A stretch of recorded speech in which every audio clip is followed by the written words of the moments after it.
And Judy, you were saying on her, I guess her Facebook post or on the YouTube page, they were saying what about her there? Well, there were a lot of comments about her being an actress and how bad of an actress she was and that she was doing this for fame and she was faking it. And back in the day, they would take people in this condition and throw them in the well. Oh, yeah. Right? That would be... They thought they were a witch. Or possessed. Yeah. Well, joining us on, by Skype is Samantha. Samantha, 3 days later, you were actually hospitalized. Did you recall even making that video? I do recall making it, but I don't recall what I was actually thinking about.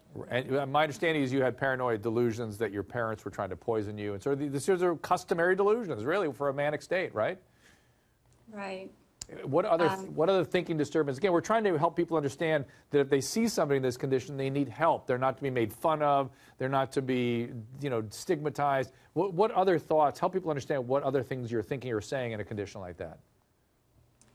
I also thought that the government was after me, and I thought that my parents were going to burn down the house, and trying to think what else.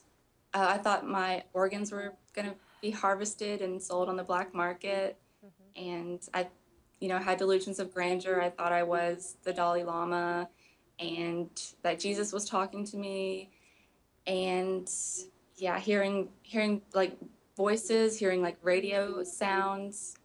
And you post these things on YouTube, and first of all, hats off to you for having the courage to do all that. I hope it helps destigmatize these conditions. What else are you able to accomplish through sharing through social media?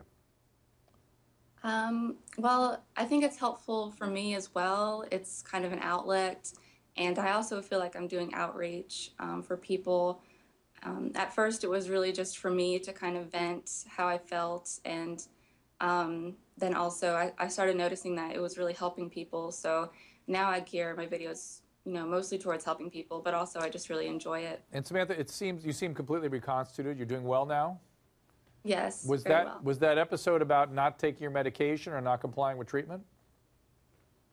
That was before I was diagnosed, that video. Oh, wow. Mike, is this new for you, Mike, to see somebody in this condition?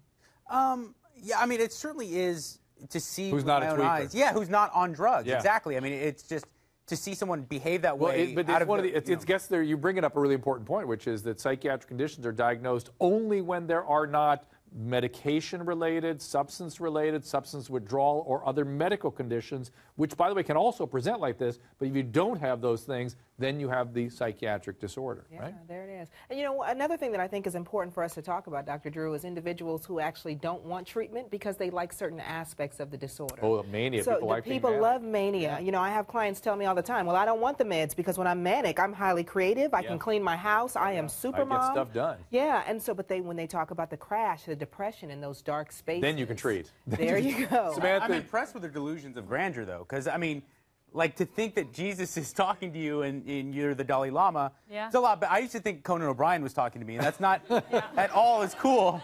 But I was convinced. I used to take apart my VCRs because I thought Conan O'Brien was telling me to do that. That was your meth-related thing. Well, the tricky thing about bipolar disorder, too, is that there is an aspect of it where the person can have very prolonged depression, sometimes for a year or 2 years. Yeah. Then they have a very brief manic episode. You miss that. And then so that person gets diagnosed with depression. They're treated for depression. They're two completely different illnesses.